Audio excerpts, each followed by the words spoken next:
ബി.ജെ.പിയുടെ മുൻ സംസ്ഥാന അധ്യക്ഷനും മിസോറാം മുൻ ഗവർണറുമായ ശ്രീ കുമ്മനം രാജശേഖരനുമായിട്ടാണ് ഇന്നത്തെ അഭിമുഖം. മിസോറാം ഗവർണർ പദവി ഒഴിഞ്ഞ ശേഷം ആദ്യമായി കുമ്മനത്തെ തൻ്റെ സ്വന്തം ഗ്രാമത്തിലും സ്വന്തം തറവാട്ടിലും എത്തിയിരിക്കുന്ന അവസരത്തിലാണ് അദ്ദേഹം ഈ അഭിമുഖത്തിനായി ഇരിക്കുന്നത്. ശ്രീ കുമ്മനം രാജശേഖരന് അഭിമുഖത്തിലേക്ക് സ്വാഗതം.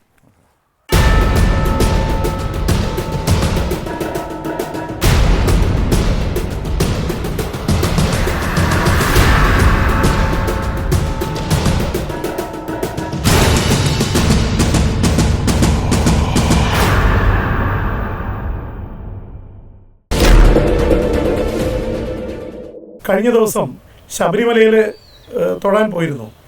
അപ്പോൾ ശബരിമലയിൽ വിഷയമാക്കരുത് തെരഞ്ഞെടുപ്പിന് എന്ന് ടീക്കാറാം മീണ തെരഞ്ഞെടുപ്പിൻ്റെ ഓഫീസർ പറയുകയും ചെയ്തു.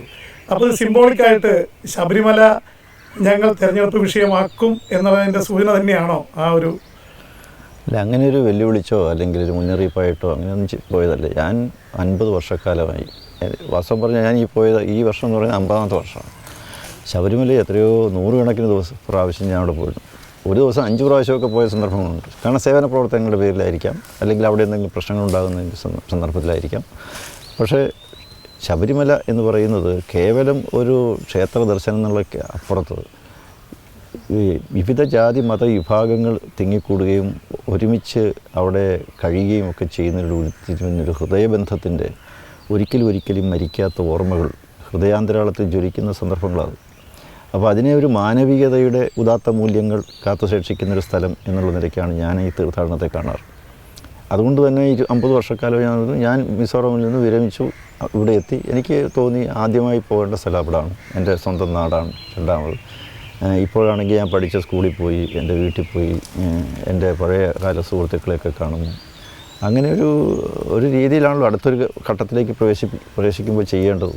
ആ ഒരു ദൃഷ്ടിയിൽ മാത്രമാണ് ഞാനവിടെ പോയത്.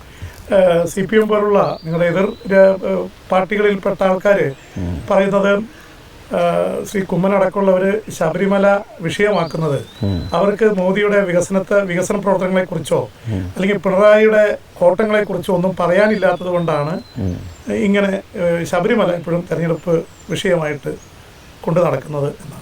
ശബരിമല വിഷയം തന്നെയാണ്. അതിനെ ആരാക്കിയാലും ആക്കിയില്ലെങ്കിലും അതൊരു വിഷയമാണ്. അത് ഈ ഗവൺമെൻറ്റിൻ്റെ പരാജയത്തിൻ്റെ ഏറ്റവും വലിയൊരു നേർക്കാഴ്ചയാണ്.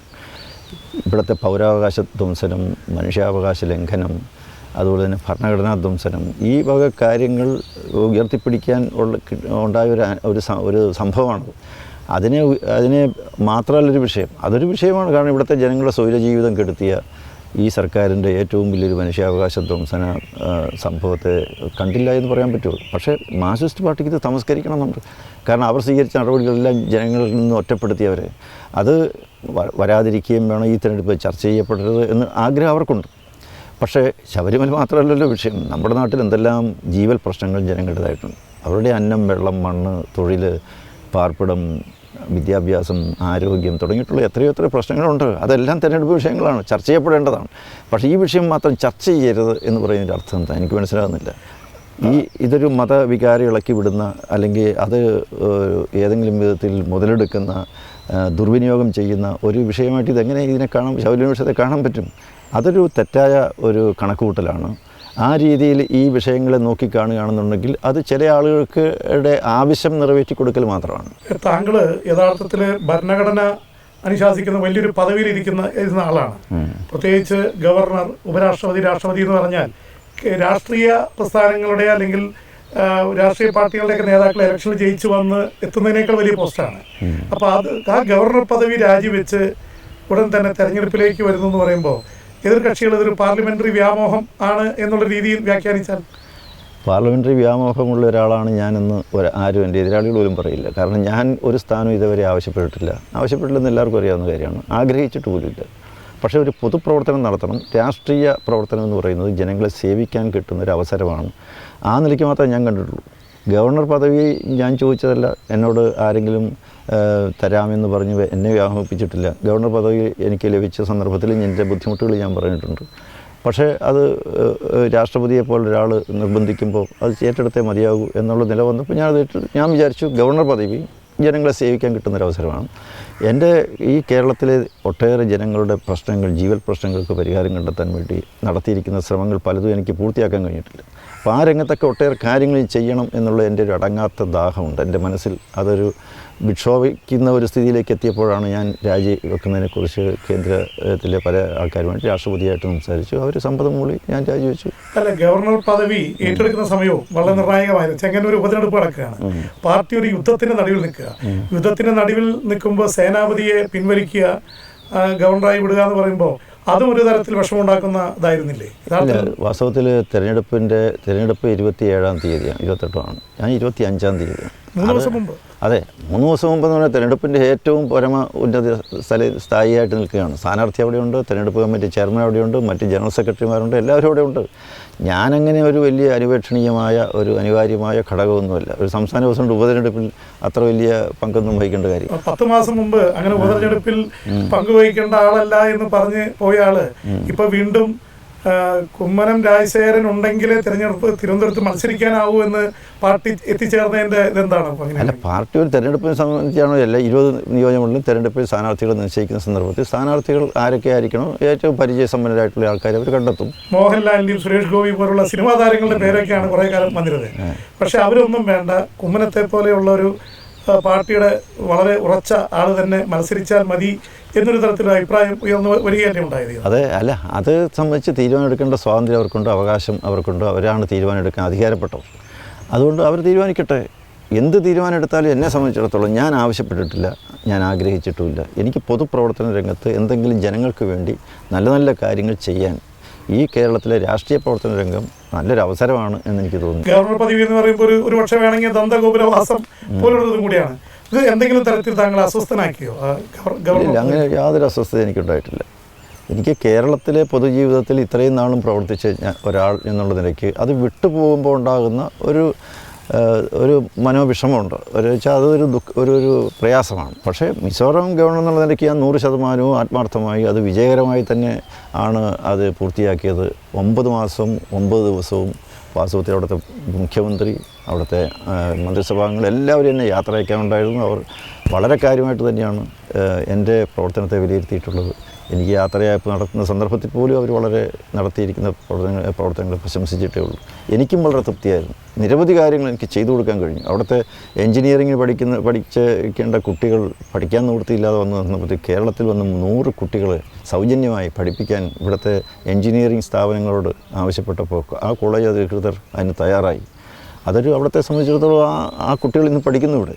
ഇതുപോലെ നിരവധി കാര്യങ്ങൾ എനിക്ക് ചെയ്തു കൊടുക്കാൻ കഴിഞ്ഞിട്ടുണ്ട്. ഈ അധികാരങ്ങളോടും സ്ഥാനങ്ങളോടൊന്നും താല്പര്യമില്ല എന്ന് പറയുന്ന ഒരാൾ ഇങ്ങനൊരു വലിയ പദവിയിലേക്ക് ഉയർത്തപ്പെടുമ്പോൾ, ഗവർണർ എന്ന് പറയുന്നത് പണ്ട് ബ്രിട്ടീഷുകാരുടെ കാലം മുതൽ ഒരു വലിയൊരു രാജകീയമായൊരു പദവിയാണ്. അത് ഇത് രണ്ടും കൂടി തമ്മിൽ യോജിച്ച് പോകാൻ പറ്റാത്ത അവസ്ഥ. ആ നിലപാട് മാനസികാവസ്ഥയാണ് എനിക്കിപ്പോഴും. എനിക്കിപ്പോൾ യാതൊരു സ്ഥാനം വേണമെന്ന് ഞാൻ ആരോടും ആവശ്യപ്പെടുന്നില്ല. പക്ഷേ എന്നിരുന്നാലും എന്നോട് ആവശ്യപ്പെട്ടു, നിങ്ങൾ പ്രസിഡൻ്റ് ആവണം എന്ന് പറഞ്ഞ അവസരത്തിൽ ഞാൻ ആവശ്യപ്പെട്ടിട്ടില്ല. എന്നെ വന്ന് സ്ഥാനം ഭരിക്കുകയാണ് ചെയ്തത്. ഇതുപോലെ തന്നെയാണ് ഗവർണർ സ്ഥാനം. ഇനിയും ഭാവിയിൽ ഞാൻ അങ്ങനെ ചെയ്യുള്ളൂ. ഞാനായിട്ട് ആവശ്യപ്പെട്ടിട്ട് ഒരു സ്ഥാനത്തിനും എൻ്റെ പിന്നാലെ ഞാൻ പോകത്തില്ല. സ്ഥാനം എൻ്റെ പിന്നാലെ വന്നാൽ ഞാൻ അത് ആ സന്ദർഭം നോക്കി തീരുമാനമെടുക്കും. അല്ല, ഒരു സ്ഥാനത്തിന് കസേരയുടെയും പിന്നാലെ ഞാൻ പോയി. താങ്കൾ പ്രസിഡന്റ് സ്ഥാനത്ത് ഒഴിഞ്ഞ ശേഷം പിന്നീട് സംസ്ഥാനത്തെ പാർട്ടിക്കുള്ളിൽ വിഭാഗീയതയും ഗ്രൂപ്പീസൊക്കെ ഉണ്ടായെന്ന് പറഞ്ഞാൽ? അല്ല, ഉണ്ടായെന്ന് പറഞ്ഞാൽ എന്ന് ചോദിച്ചു കഴിഞ്ഞാൽ ഇങ്ങനെ പറയുന്നവർക്ക് അത് പറഞ്ഞുകൊണ്ട് നടക്കാവുന്നതേ. ഇത് ഈ BJP ഉണ്ടായ കാലം മുതൽ തന്നെ കേരളത്തിൽ പറഞ്ഞു കേൾക്കുന്നു തുടങ്ങിയൊരു കാര്യമാണ്. ഇതിങ്ങനെ നിരന്തരമായിട്ട് ഏത് തിരഞ്ഞെടുപ്പിൻ്റെ സന്ദർഭത്തിൽ ഇങ്ങനെ പിളർപ്പാണ്, അഭിപ്രായ വ്യത്യാസമാണ്, അങ്ങോട്ടും ഇങ്ങോട്ടും ഒക്കെ. ശബരിമലയുടെ കാര്യത്തിൽ വന്നപ്പോൾ വളരെ വ്യക്തമായിട്ട് പലരും അത് അഭിപ്രായം പുറത്ത് പറയുകയും ചെയ്തു. ശബരിമല സമരം അവിടെ നിന്ന് അവസാനിപ്പിക്കുന്നു എന്ന് പറഞ്ഞു. അപ്പോൾ ഞങ്ങൾ അങ്ങനെ തീരുമാനിച്ചിട്ടില്ല എന്ന് പറയുന്നത്. അങ്ങനെ അവസാനം 2 തരത്തിലുള്ള അഭിപ്രായഗതികൾ ഉയർന്നു വരികയും. അങ്ങനെ ഒരു ഭിന്നതയും ശത്രുതയൊന്നും ഭാരതീയ ജനതാ പാർട്ടിയിലുണ്ടെന്ന് എനിക്ക് തോന്നുന്നില്ല. ഞാൻ ഈ കഴിഞ്ഞ 9 മാസക്കാലത്തായിട്ട് ശരിയാണ് അതിൻ്റെ ദൈനംദിന പ്രവർത്തനത്തിൽ ഞാൻ ബന്ധപ്പെട്ടിട്ടില്ല. ഞാൻ വളരെ അകന്ന് ഒരു ഗവർണർ സ്ഥാനത്ത് വഹിക്കുകയായിരുന്നു. അതുകൊണ്ട് എനിക്ക് നടന്നിരിക്കുന്ന യോഗങ്ങളിൽ നടന്നിരിക്കുന്ന കാര്യങ്ങളൊന്നും എനിക്ക് അറിഞ്ഞുകൂടാ. പക്ഷേ എൻ്റെ അറിവ് വെച്ചിടത്തോളം ഈ പറയുന്നതിലുള്ള ഭിന്നിപ്പും അഭിപ്രായ വ്യത്യാസങ്ങളൊന്നുമില്ല. അവരൊക്കെ എല്ലാവരും ഒറ്റക്കെട്ടായിട്ട് തന്നെയാണ്. അഭിപ്രായങ്ങൾ ഒരുപക്ഷെ പറയും, അത് പറയണമല്ലോ. അല്ലാതെ ഒരഭിപ്രായവും പറയാതെ എന്തെങ്കിലും ഒരു തീരുമാനം എടുത്താൽ അത് മതി എന്ന് പറയലല്ലോ. അഭിപ്രായം പങ്ങൾ പറയും, ആ പറയുന്ന അഭിപ്രായങ്ങളെല്ലാം സ്വരൂപിച്ച് ഒരു ഏകാഭിപ്രായത്തിലെത്തും. ആ ഏകാഭിപ്രായം നടപ്പിലാക്കാൻ എല്ലാവരും ബാധ്യസ്ഥരാണ്. ആ തീരുമാനത്തിൽ പങ്കാളികളാണ് എല്ലാവരും. അത് നടപ്പിലാക്കുന്നു. RSSും BJP നേതൃത്വവും തമ്മിൽ രണ്ട് തട്ടിലായിരുന്നു എന്നുള്ളതായിരുന്നു ആക്ഷേപം. തുറന്നു പറയാറുണ്ട്. അല്ലല്ല, ഇതൊക്കെ ഒരു ആക്ഷേപങ്ങളാണ്. എനിക്കങ്ങനെ തോന്നിയിട്ടില്ല. ഞാൻ എൻ്റെ കാര്യമാണ് പറയുന്നത്. ഞാൻ 2 വർഷക്കാലം അതിൽ സംസ്ഥാന പ്രസിഡൻ്റായിരുന്ന ഒരാളാണ്. എനിക്കിന്നവരെ അങ്ങനെ തോന്നിയിട്ടില്ല. ഒരു പല രീതിയിൽ തീരുമാനങ്ങളെടുത്ത് പല ആളുകളും പല ഡയറക്ഷനിലേക്ക് പോവുകയും അങ്ങനെ സംഘടനയിൽ ഒരു ശൈഥില്യം ഉണ്ടാവുകയും ഒന്നും ചെയ്യുന്നൊരു സന്ദർഭമോ അവസരങ്ങളോ ഒന്നും ഉണ്ടായിട്ടിരുന്നിട്ടില്ല. എനിക്ക് തോന്നിയിട്ടില്ല. പുറമേ ഇങ്ങനെ പല കാര്യങ്ങളും പലരും പല കിംവദന്തികളും പല ആരോപണങ്ങളും ഒക്കെ ഇത് സംബന്ധിച്ച് ഉന്നയിക്കാറുണ്ടായിരിക്കും. പത്രങ്ങളിലൊക്കെ വാർത്തകൾ വരുന്നുണ്ടായിരിക്കും. പക്ഷേ യാഥാർത്ഥ്യം ഇത്രയും നാളായിട്ട് എന്തായിരുന്നാലും വലിയ പിളർപ്പുകളോ ഒന്നും ഉണ്ടാകാതെ എല്ലാവരും ഒറ്റക്കെട്ടായിട്ട് തന്നെയാണ്. കഴിഞ്ഞ 140 നിയോജക മണ്ഡലങ്ങളിൽ ഇലക്ഷൻ സംസ്ഥാന തിരഞ്ഞെടുപ്പ് നടന്നപ്പോൾ ഞാൻ സംസ്ഥാന പ്രസിഡൻ്റാണ്. അന്ന് ഇതുപോലെ നിരവധി കിംവദന്തികളും ആരോപണങ്ങളും ഒക്കെ പുറത്തു വന്നിരുന്നു. സ്ഥാനാർത്ഥിത്വം കിട്ടാതെ നിരവധി ആൾ യോഗത്തിൽ നിന്ന് ഇറങ്ങിപ്പോയി എന്നൊക്കെ പറഞ്ഞ് എത്രയോ വാർത്തകൾ വന്നു. ഒക്കെ അടിസ്ഥാനരഹിതമായി. 140 നിയോജക മണ്ഡലങ്ങളിൽ നടന്ന മത്സരം എത്രയോ യോജിച്ച് അങ്ങേയറ്റത്തെ ഐക്യത്തോടു കൂടിയാണ്, ഒരുമയോടുകൂടി ഒറ്റക്കെട്ടായിട്ട് ഇരുന്നുകൊണ്ടാണ് 140 നിയോജക അസംബ്ലി തെരഞ്ഞെടുപ്പ് മത്സരിച്ചത്. 7 സ്ഥാനങ്ങളിൽ മണ്ഡലങ്ങളിൽ 2ാം സ്ഥാനം എത്തുകയും ചെയ്തു. ഒരാൾ വിജയിക്കുകയും ചെയ്തു, ചരിത്രത്തിലാദ്യമായി.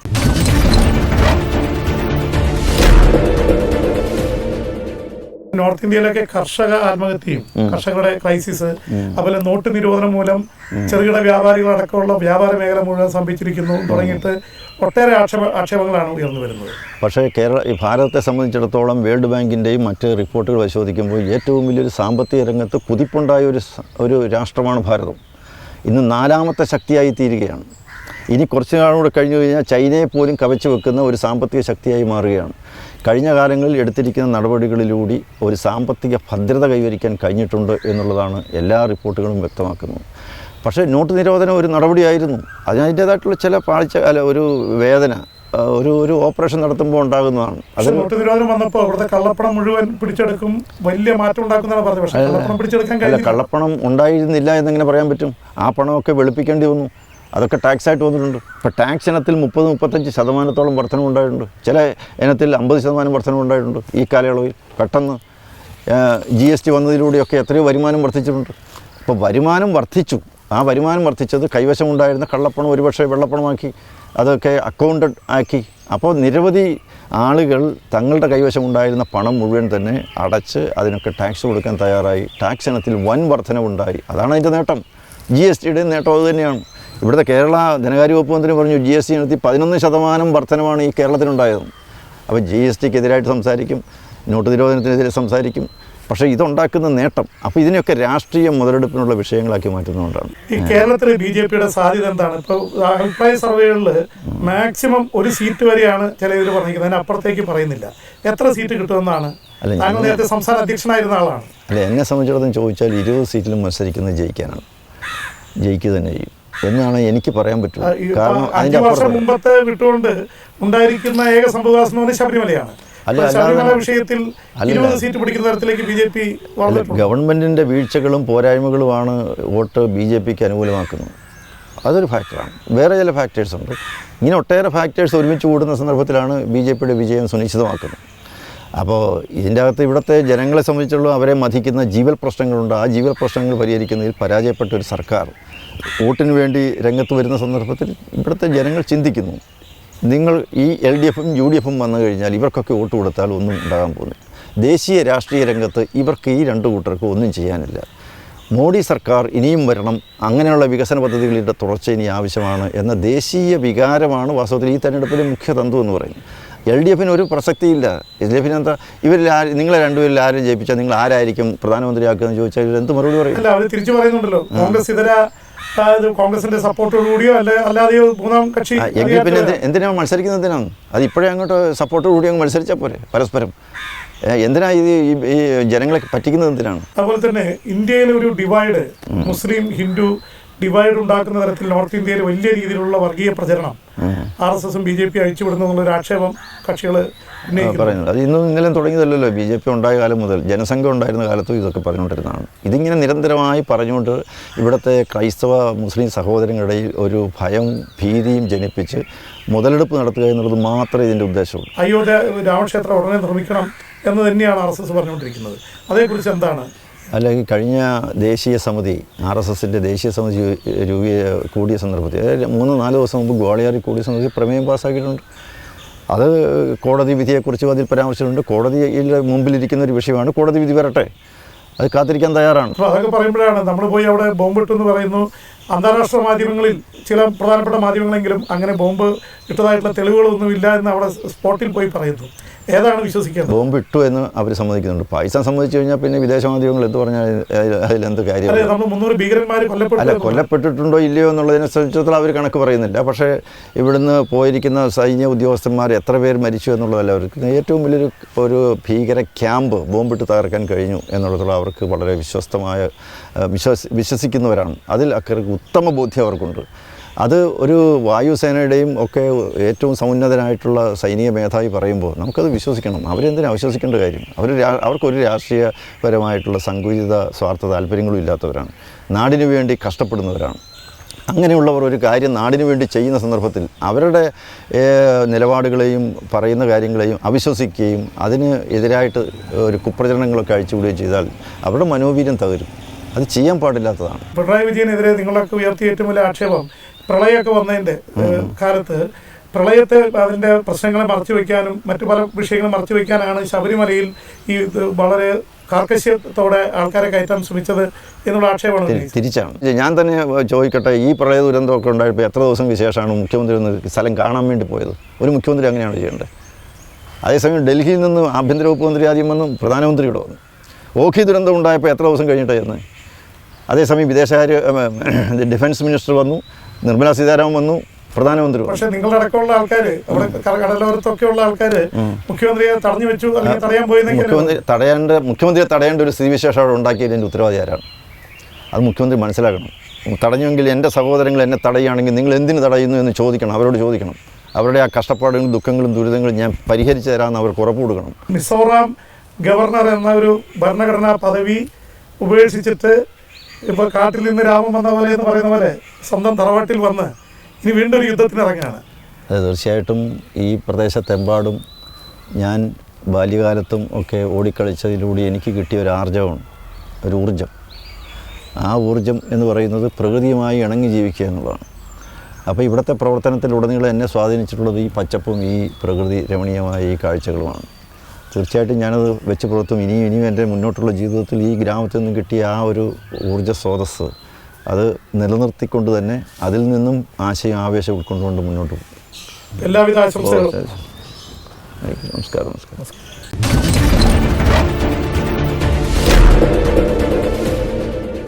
നോർത്ത് ഇന്ത്യയിലൊക്കെ കർഷക ആത്മഹത്യയും കർഷകരുടെ ക്രൈസിസ്, അതുപോലെ നോട്ട് നിരോധനം മൂലം ചെറുകിട വ്യാപാരികളടക്കമുള്ള വ്യാപാര മേഖല മുഴുവൻ സ്തംഭിച്ചിരിക്കുന്നു തുടങ്ങിയിട്ട് ഒട്ടേറെ ആക്ഷേപങ്ങളാണ് ഉയർന്നു വരുന്നത്. പക്ഷേ ഈ ഭാരതത്തെ സംബന്ധിച്ചിടത്തോളം വേൾഡ് ബാങ്കിൻ്റെയും മറ്റ് റിപ്പോർട്ടുകൾ പരിശോധിക്കുമ്പോൾ ഏറ്റവും വലിയൊരു സാമ്പത്തിക രംഗത്ത് കുതിപ്പുണ്ടായ ഒരു രാഷ്ട്രമാണ് ഭാരതം. ഇന്ന് 4ാമത്തെ ശക്തിയായി തീരുകയാണ്. ഇനി കുറച്ച് നാളുകൂടെ കഴിഞ്ഞു കഴിഞ്ഞാൽ ചൈനയെ പോലും കവച്ചു വെക്കുന്ന ഒരു സാമ്പത്തിക ശക്തിയായി മാറുകയാണ്. കഴിഞ്ഞ കാലങ്ങളിൽ എടുത്തിരിക്കുന്ന നടപടികളിലൂടെ ഒരു സാമ്പത്തിക ഭദ്രത കൈവരിക്കാൻ കഴിഞ്ഞിട്ടുണ്ട് എന്നുള്ളതാണ് എല്ലാ റിപ്പോർട്ടുകളും വ്യക്തമാക്കുന്നത്. പക്ഷേ നോട്ട് നിരോധനം ഒരു നടപടിയായിരുന്നു. അതിൻ്റേതായിട്ടുള്ള ചില ഒരു വേദന ഒരു ഓപ്പറേഷൻ നടത്തുമ്പോൾ ഉണ്ടാകുന്നതാണ്. അത് നോട്ട് നിരോധനം വന്നപ്പോൾ അവിടുത്തെ കള്ളപ്പണം മുഴുവൻ പിടിച്ചെടുക്കും, വലിയ മാറ്റം ഉണ്ടാക്കുന്നതാണ് പറഞ്ഞത്. പക്ഷേ കള്ളപ്പണം പിടിച്ചെടുക്കാൻ കഴിയില്ല. കള്ളപ്പണം ഉണ്ടായിരുന്നില്ല എന്നെങ്ങനെ പറയാൻ പറ്റും? ആ പണമൊക്കെ വെളുപ്പിക്കേണ്ടി വന്നു. അതൊക്കെ ടാക്സായിട്ട് വന്നിട്ടുണ്ട്. ഇപ്പോൾ ടാക്സ് ഇനത്തിൽ 30-35% വർധനവുണ്ടായിട്ടുണ്ട്. ചില ഇനത്തിൽ 50% വർധനവുണ്ടായിട്ടുണ്ട്. ഈ കാലയളവിൽ പെട്ടെന്ന് GST വന്നതിലൂടെയൊക്കെ എത്രയോ വരുമാനം വർദ്ധിച്ചിട്ടുണ്ട്. അപ്പോൾ വരുമാനം വർദ്ധിച്ചു. ആ വരുമാനം വർദ്ധിച്ചത് കൈവശമുണ്ടായിരുന്ന കള്ളപ്പണം ഒരുപക്ഷെ വെള്ളപ്പണമാക്കി, അതൊക്കെ അക്കൗണ്ടഡ് ആക്കി. അപ്പോൾ നിരവധി ആളുകൾ തങ്ങളുടെ കൈവശമുണ്ടായിരുന്ന പണം മുഴുവൻ തന്നെ അടച്ച് അതിനൊക്കെ ടാക്സ് കൊടുക്കാൻ തയ്യാറായി. ടാക്സ് ഇനത്തിൽ വൻ വർധനവുണ്ടായി. അതാണ് അതിൻ്റെ നേട്ടം. GSTയുടെ നേട്ടം അതുതന്നെയാണ്. ഇവിടുത്തെ കേരള ധനകാര്യ വകുപ്പ് മന്ത്രി പറഞ്ഞു GST ഇനത്തിൽ 11% വർധനമാണ് ഈ കേരളത്തിനുണ്ടായത്. അപ്പോൾ GSTക്കെതിരായിട്ട് സംസാരിക്കും, നോട്ട് നിരോധനത്തിനെതിരെ സംസാരിക്കും, പക്ഷേ ഇതുണ്ടാക്കുന്ന നേട്ടം അപ്പോൾ ഇതിനെയൊക്കെ രാഷ്ട്രീയ മുതലെടുപ്പിനുള്ള വിഷയങ്ങളാക്കി മാറ്റുന്നതുകൊണ്ടാണ്. ഈ കേരളത്തിൽ BJPയുടെ സാധ്യത എന്താണ്? ഇപ്പോൾ അഭിപ്രായ സർവേകളിൽ മാക്സിമം ഒരു സീറ്റ് വരെയാണ് ചില ഇതിൽ പറഞ്ഞിരിക്കുന്നത്, അതിനപ്പുറത്തേക്ക് പറയുന്നില്ല. എത്ര സീറ്റ് കിട്ടുമെന്നാണ്?